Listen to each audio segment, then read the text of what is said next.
Shalom saudara yang terkasih, di dalam nama Tuhan Yesus kita bertemu lagi pada hari ini dengan sebuah tema, apakah engkau adalah orang yang setia? Mungkin dari kita percaya bahwa menjadi orang yang setia itu gampang-gampang susah. Kenapa? Tuhan Yesus berkata, banyak orang yang baik hati, tetapi orang yang setia itu sangat-sangat sedikit. Siapakah kita? Biarlah kita boleh meneliti kehidupan kita, apakah kita termasuk orang yang setia. Sebelum saya membahas lebih lanjut lagi, mari saya ajak kita berdoa terlebih dahulu. Bapa dalam surga, terima kasih untuk hari ini kami boleh dengar firman, berkati kami, berikan kami telinga seorang murid supaya kami bisa mengerti. Bila melalui pendengaran firman Tuhan kami dipulihkan, kami lebih lagi mengenal apa yang menjadi isi hati-Mu Tuhan. Terima kasih, hanya di dalam nama Yesus kami mengucap syukur, haleluya, amin. Puji nama Tuhan. Saudara yang dikasih Tuhan, kita masih ingat tentang cerita orang Samaria yang baik hati. Berarti Tuhan Yesus berkata, orang Samaria adalah orang yang gak kenal Tuhan. Dia bukan orang percaya. Tetapi pada saat dia melihat ada orang yang terluka dan ada di pinggir jalan, tidak ada suatu orang pun yang menolong. Orang Samaria yang tidak kenal Tuhan Yesus, dia mengangkat orang ini dan membawanya ke penginapan, dan diberikanlah obat-obatan, lalu diberikanlah uang kepada orang penginapan. Bahkan dia berkata, saya titipkan uang ini, kalau sampai nanti kurang, saya akan kembali lagi untuk membayar sisanya. Saudara yang dikasih Tuhan, siapakah orang yang terluka? Yang terluka adalah orang Kristen.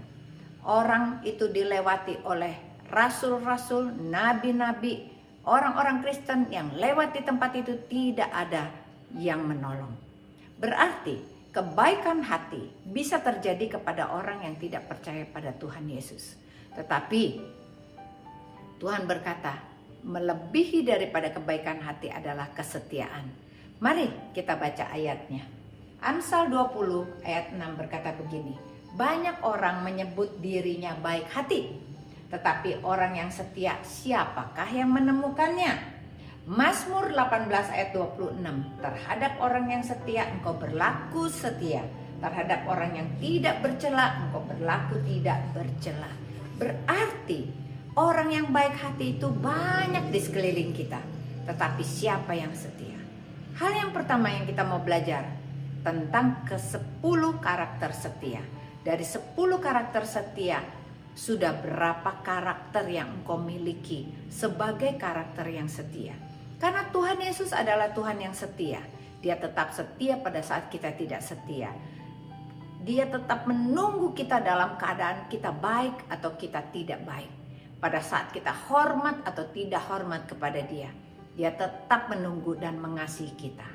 Apakah engkau salah satunya seperti apa yang dimiliki oleh isi hatinya Tuhan Yesus? Engkau tetap setia kepada pasanganmu, engkau tetap setia kepada keluargamu, engkau tetap setia kepada pekerjaanmu. Apapun yang terjadi, engkau tetap melayani Tuhan, mengasihi Tuhan dengan segenap hati, segenap jiwa, dengan segenap akal budi, dan dengan segenap kekuatan. Mari kita membahas satu persatu daripada ke-10 sifat yang setia ini. Hal yang ke-1 pertama adalah kita harus menjadi orang yang terbuka dalam segala hal. Menjadi terbuka adalah kita adalah suratan yang terbuka. Tidak ada sesuatu pun yang kita umpetin. Tidak ada sesuatu pun yang tersembunyi. Keluarga kita bisa membaca kita. Apakah kita orang benar? Apakah kita orang baik? Banyak orang tidak terbuka. Pada saat mungkin kalau di pelayanan dia begitu sangat baik kelihatannya dan sangat luar biasa dalam melayani Tuhan, kelihatannya sangat suci dan kudus. Tetapi di belakang itu dia memiliki kehidupan yang berbeda. Dia tidak setia kepada keluarganya, tidak setia kepada suaminya, dia tidak setia kepada anaknya. Jangan sampai hal ini terjadi dalam kehidupanmu.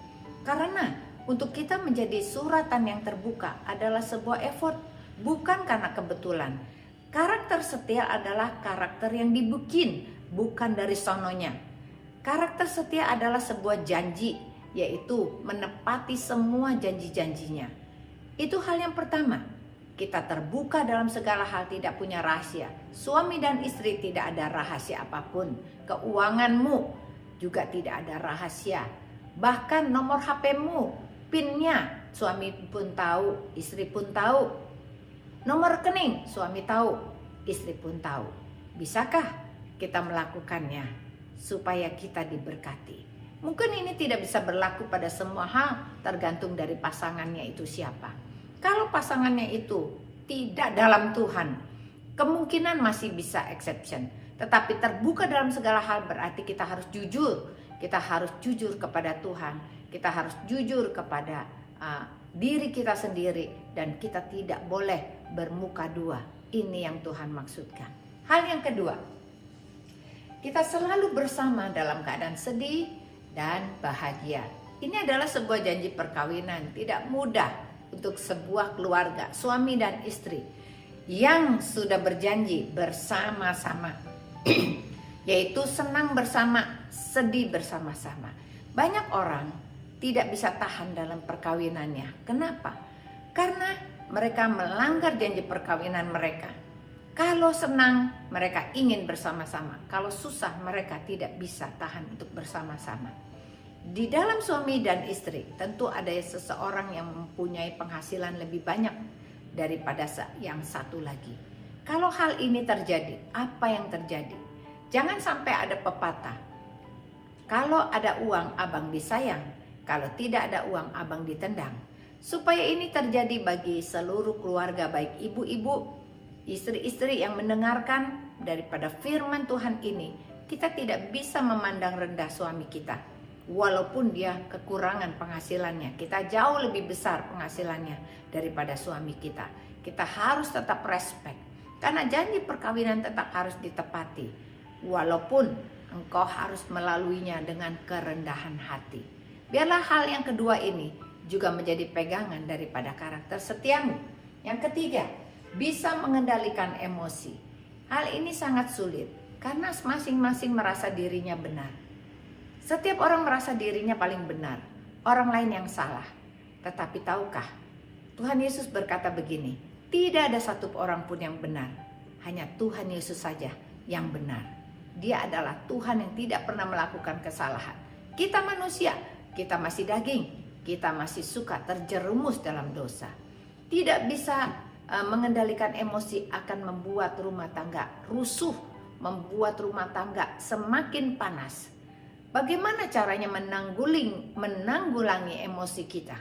Pada saat terjadi bentrokan antara kita dengan anak, atau kita dengan keluarga kita, dengan suami, atau dengan mertua, atau dengan orang tua, kita harus bisa menahan diri.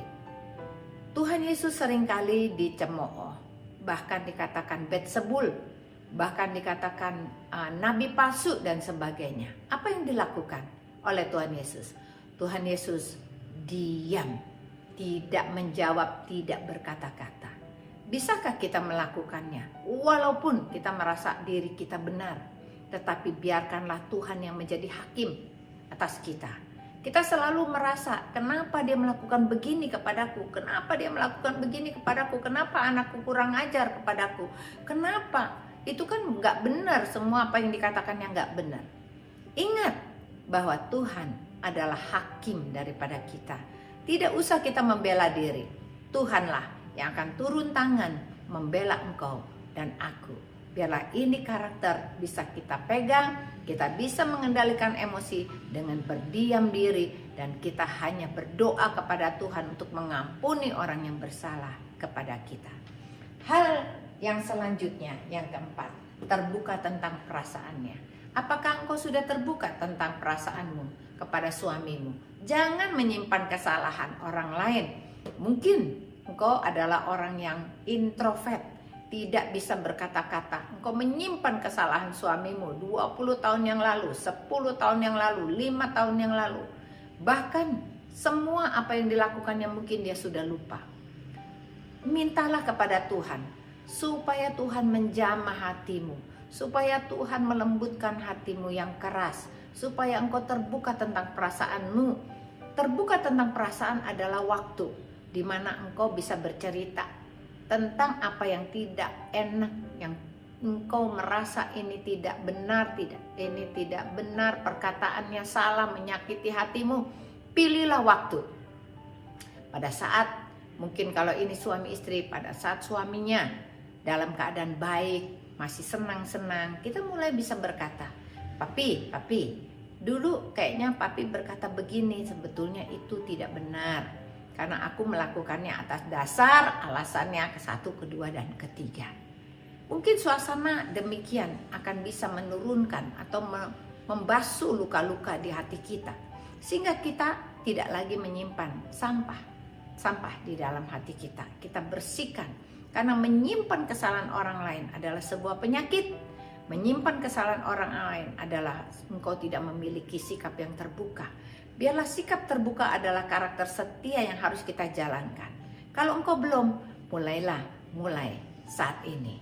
Baik, kita lanjut lagi karakter yang selanjutnya. Tidak egois, berarti engkau memperdulikan orang lain. Mungkin engkau bisa melihat orang tuamu. Perhatikan mereka selama ini, apakah hidup mereka cukup? Apakah pakaian mereka cukup? Apakah semuanya sudah tercukupi? Kita tidak boleh egois bahwa kalau kita diberkati, itu semua berkat harus milik kita sendiri.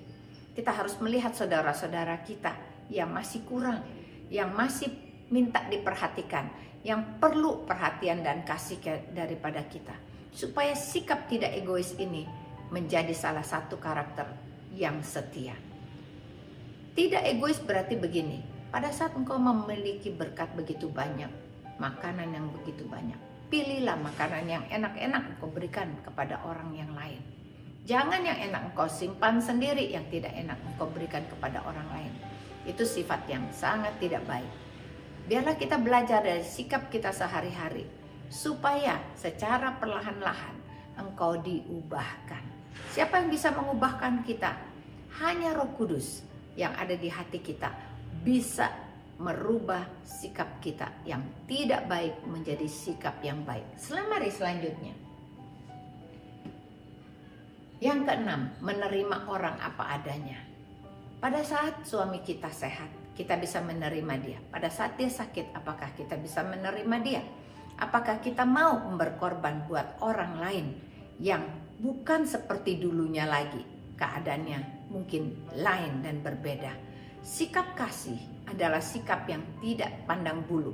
Berarti menerima orang apa adanya, menerima anak kita apa adanya, segala kekurangannya, segala kelemahannya, menerima suami kita, menerima mertua kita apa adanya dengan semua kekurangannya, menerima orang tua kita dengan semua kekurangannya tanpa komplain. Inilah yang Tuhan berkata, sikap daripada setia adalah menerima orang apa adanya dan tidak membanding-bandingkan. Karena tidak ada seorang pun yang sempurna. Yang sempurna hanya Yesus saja. Mari kita lihat lagi hal yang ketujuh tentang bicara positif. Apa yang dimaksud dengan bicara positif? Bicara positif adalah pada saat engkau melihat sesuatu tidak cocok dengan keadaanmu, bahwa saat ini pengharapanmu untuk anakmu, dia menjadi pintar, dia menjadi baik, dia menjadi taat, menjadi setia kepada Tuhan dan juga semua, kita cukup mendoakan. Kenapa? Bicara positif adalah bernubuat. Bernubuatlah buat anak-anakmu, bernubuatlah buat suamimu, bernubuatlah buat cucu-cucumu. Perkatakan yang baik, walaupun saat itu kelihatannya tidak baik. Kalau sebuah contoh, kita selalu mengkomplain anak kita, kamu ini kurang ajar, kamu ini bodoh, kamu ini malas, kamu ini itu. Kalau kita lakukan itu, anak ini tidak akan pernah berubah. Kepada keluarga kita yang lain juga sama. Kalau kita sebaliknya mengatakan, kamu ini akan jadi anak pintar, kamu bisa jadi anak yang taat dan setia, kamu akan hormat pada orang tua. Kalau kita katakan demikian, apa yang kau ikat di bumi terikat di surga, apa yang kau lepaskan di bumi terlepas di surga. Ingatlah kuasa lidah, bahwa perkataanmu haruslah selalu positif. Ini adalah sikap daripada setia. Lanjut. Hal yang ke-8, dapat diandalkan melakukan apa yang mereka katakan. Berarti kita bisa pegang janji kita. Kalau kita sudah berjanji kepada anak kita, kita berjanji kepada suami kita berjanji kepada orang tua kita berjanji kepada saudara-saudara kita harus melakukannya. Apalagi kalau kita sudah berjanji kepada Tuhan. Seseorang yang menepati janji, yang selalu pegang janji dan komitmennya adalah karakter yang setia. Walaupun harus dibayar harganya. Kalau seseorang berjanji untuk melayani Tuhan, dalam keadaan apapun dia akan terus melayani Tuhan tanpa pamrih. Dia lanjut dengan setia bertahun-tahun dia akan melakukan hal yang sama. Inilah karakter setia yang Tuhan inginkan. Kita tepati janji kita. Kalau engkau adalah seorang istri, engkau menepati semua janjimu bahwa engkau akan memelihara keluargamu, engkau akan memelihara anakmu baik-baik, apapun keadaannya, apapun masalahnya, engkau tetap akan bersikap baik dan positif bagi mereka. Jangan orang yang menjadi ingkar janji dengan segala alasan. Karena Tuhan berkata, kalau kita berjanji tidak menepati, kita mempunyai masalah dengan Tuhan. Hanya Tuhan yang tahu isi hati kita. Apakah kita benar, orang benar, apakah kita bukan orang benar. Biarlah kita semuanya belajar dari hal yang ke-8. Pegang janji erat-erat dan lakukan apa yang menjadi janjimu. Yang ke-9, menjadi pendengar yang baik. Kalau karakter setia adalah karakter yang menjadi pendengar yang baik, berarti kita siap menerima keluhan-keluhan dari keluarga kita, dari suami kita, dari orang tua kita, dari mertua kita, dari ipar-ipar kita. Maukah kita menyediakan telinga kita untuk menjadi pendengar yang baik? Menjadi pendengar yang baik adalah diperlukan kesabaran. Berarti engkau sabar untuk mendengarkan keluh kesah yang walaupun dikatakan itu lagi, dan itu lagi. Jadilah mempunyai telinga sebagai pendengar yang baik. Pendengar yang baik juga memiliki, yaitu dia setia dalam mendengarkan firman Tuhan. Setia, walaupun tiap hari harus dengar firman, terus menerus dilakukan. Tiap hari baca firman, dengar firman, baca firman, dengar firman. Ini adalah karakter yang setia. Dan yang ke-10, membantu orang tanpa pamrih. Adakah sesuatu di hatimu bahwa engkau melakukan kebaikan untuk dibalas? Dibalas dengan seseorang supaya dia membalas kebaikanmu yang kau taburkan. Tuhan berkata, orang yang setia tidak mengharapkan balasan. Berarti pemberian kita adalah pemberian yang sangat-sangat murni, tidak mengharapkan balasan. Bantulah seseorang yang tidak mampu untuk membalas apapun juga kepadamu. Ada sebuah cerita bahwa seseorang memiliki tetangga. Dan tentunya cerita ini adalah cerita daripada kehidupan saya sendiri. Rumahnya ada di sebelah dan orang itu adalah orang tua dan tidak bisa berbahasa Indonesia karena bisa berbahasa Chinese. Lalu kemudian saya tergerak untuk memberkati beliau bertahun-tahun lamanya dengan membawa sekotak roti. Roti yang saya beli dan roti yang saya belikan buat dia adalah roti yang sama, 2 kotak. Dan itu saya lakukan bertahun-tahun tanpa mengharapkan balasan.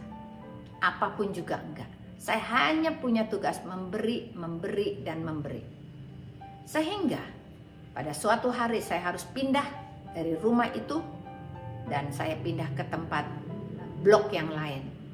Sehingga saya tidak mempunyai kesempatan untuk memberikan lagi roti yang biasanya saya belikan buat orang tua ini, encek ini. Apa yang terjadi? Pada saat saya sudah pindah, Saya didatangi oleh encek ini, hanya ingin ketemu sama saya. Mungkin kami tidak bisa berkomunikasi dengan lancar, tetapi saya dengan bahasa isyarat saya mengerti bahwa dia merasa kehilangan, bahwa perhatian saya kepada dia itu membuat dia bahagia. Karena tanpa saya tahu, orang tua ini ternyata pergi ke gereja, mulai mencari Tuhan, padahal dia bukan orang Kristen. Dan saya melihat bahwa terjadi perubahan bagi orang tua ini. Dia mengucapkan banyak terima kasih kepada saya. Tahukah saudara, pada saat dia datang ke rumah saya, dia berbicara kepada saya mungkin 30 menit saja. Itu adalah pembicaraan dan pertemuan saya yang terakhir dengan orang tua ini. Karena tidak lama kemudian orang tua ini meninggal dunia.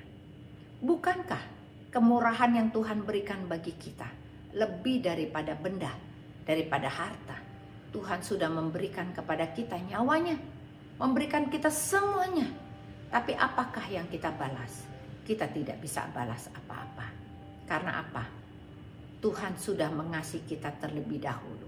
Demikian juga karakter setia adalah memberikan tanpa pamrih, terutama kepada orang-orang yang tidak mampu untuk membalas kebaikan kita. Itu upahmu besar di surga. Perbuatanmu tercatat di surga. Dan Tuhan sendiri akan membalasnya berlipat kali ganda untuk segala sesuatu yang kau lakukan atas dasar kasih. Karena engkau mengasihi Tuhan, engkau setia kepada perkataanmu, setia kepada perbuatanmu, maka engkau menjadi anak-anak Allah yang maha tinggi. Baik, itu hal yang pertama dengan 10 karakter yang tadi saya sebutkan. Kita masuk ke hal yang kedua, yang penting juga, yang harus kita pelajari hari ini, yaitu selalu mendekat kepada Tuhan. Bagaimana caranya kita mendekat kepada Tuhan? Tuhan berkata begini, Mazmur 24 ayat 3 dan 4. Siapakah yang boleh naik ke atas gunung Tuhan? Siapakah yang boleh berdiri di tempatnya yang kudus?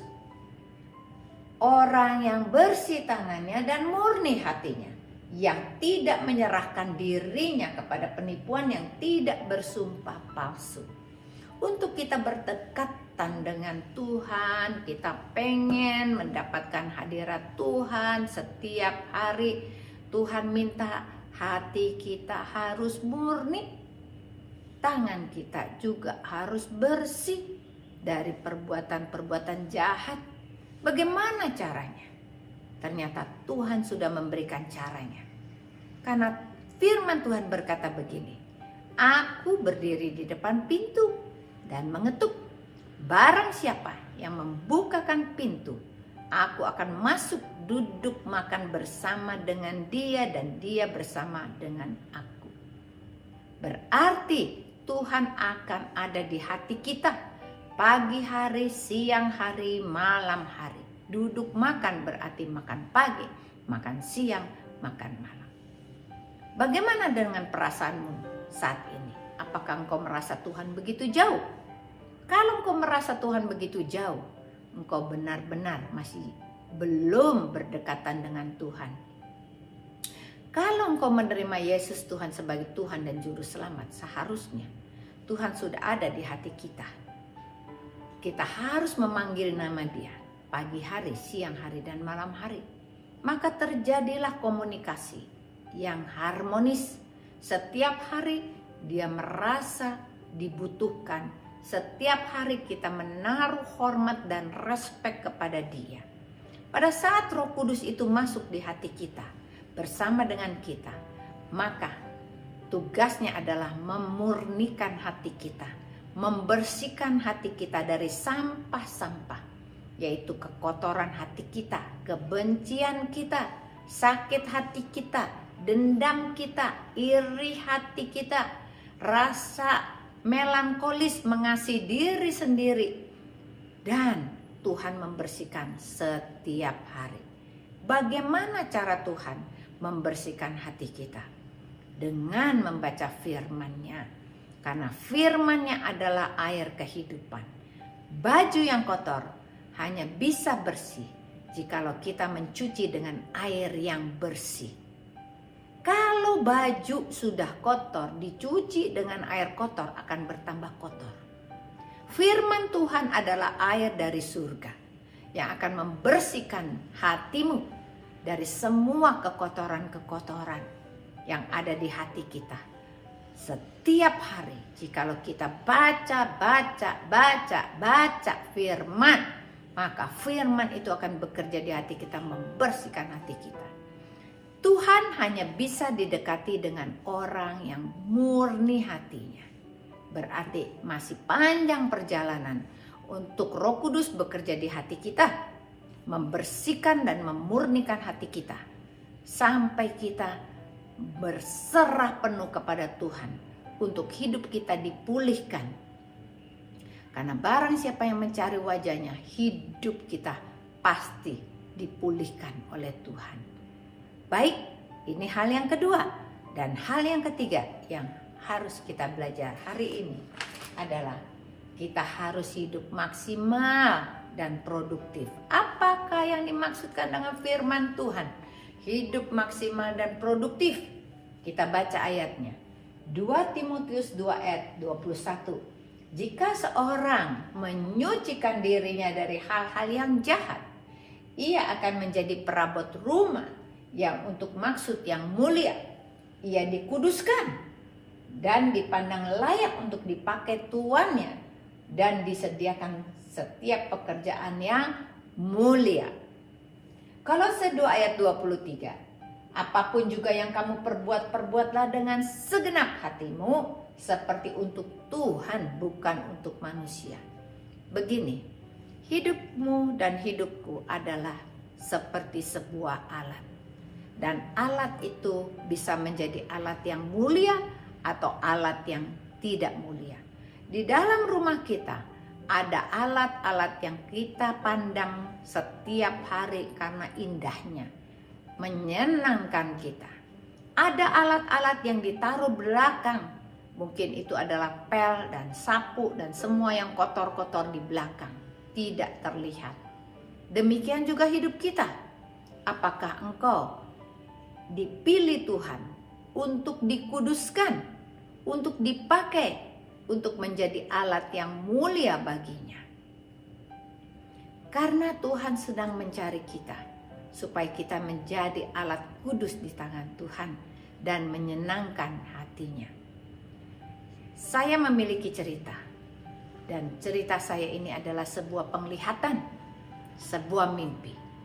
Di dalam penglihatan saya melihat sebuah gedung yang besar dan di dalamnya ada sebuah alat musik, dan alat musik itu tidak bisa berbunyi karena ada satu komponen daripada alat musik ini yang hilang. Ruangannya gelap, tidak ada lampu, tidak ada yang menyala. Lalu kemudian ada suara yang mengatakan bahwa saya harus mencari alat komponen musik yang hilang ini. Saya keluar daripada ruangan yang besar dan indah itu. Lalu saya pergi ke tempat rongsokan-rongsokan. Begitu saya melihat dan mencari-cari di tengah-tengah rongsokan itu, saya menemukan sebuah alat yang kecil di antara rongsokan itu. Dan saya berpikir bahwa inilah rongsokan, ini alat yang hilang daripada alat musik yang ada di ruangan itu. Saya bawa ke ruangan itu dan saya taruh di alat musik itu. Apa yang terjadi? Tiba-tiba alat musik itu mulai berbunyi dan ruangan yang gelap-gelap tadi itu mulai terang semakin terang. Sehingga terjadilah alunan musik yang sangat-sangat indah terdengar di dalam ruangan itu. Lalu Tuhan berkata, bukankah Tuhan sedang mencari engkau dan aku sebagai alat yang hilang, yang harusnya ditaruh di hadapan Tuhan dan menjadi alat musik yang indah, yang bisa menyanyikan lagu-lagu pujian dan menyenangkan hati Tuhan? Sudahkah engkau siapkan hatimu untuk dipilih oleh Tuhan? Milikilah karakter yang setia, 10 karakter ini. Mendekatlah kepada Tuhan supaya engkau semakin mengerti dan dimurnikan hatinya setiap hari. Makan pagi, makan siang, makan malam. Panggil nama Yesus pagi hari, siang hari, malam hari. Lalu hiduplah maksimal dan produktif. Berarti kita terus memuji Tuhan setiap hari. Kita banyak-banyak berdoa untuk orang-orang lain yang perlu pertolongan, jiwa-jiwa yang belum diselamatkan. Kita hidup produktif menjadi saksinya Tuhan sampai ke Samaria dan Yerusalem, supaya hidupmu diberkati, supaya engkau dan aku, kita semua nama kita dicatat di dalam kitab kehidupan. Tuhan Yesus memberkati. Mari kita berdoa. Tuhan Yesus, terima kasih untuk firman-Mu, ya, yang iya dan amin menjadi rema dalam hati kami, meteraikan dengan kuasa darah anak domba Allah, supaya kami menjadi pelaku-pelaku firman. Kami boleh menjadi orang yang setia, yang kepadamu Tuhan, karena Engkau sudah setia kepada kami. Ajar kami jalan-Mu dengan karakter, 10 karakter yang kami harus miliki. Kami mendekat kepadamu dan kami hidup maksimal dan produktif untuk dijadikan alat kudus di tangan-Mu Tuhan. Terima kasih. Kami sudah berdoa dan mengucap syukur hanya di dalam nama Yesus. Haleluya. Amin. Tuhan Yesus memberkati.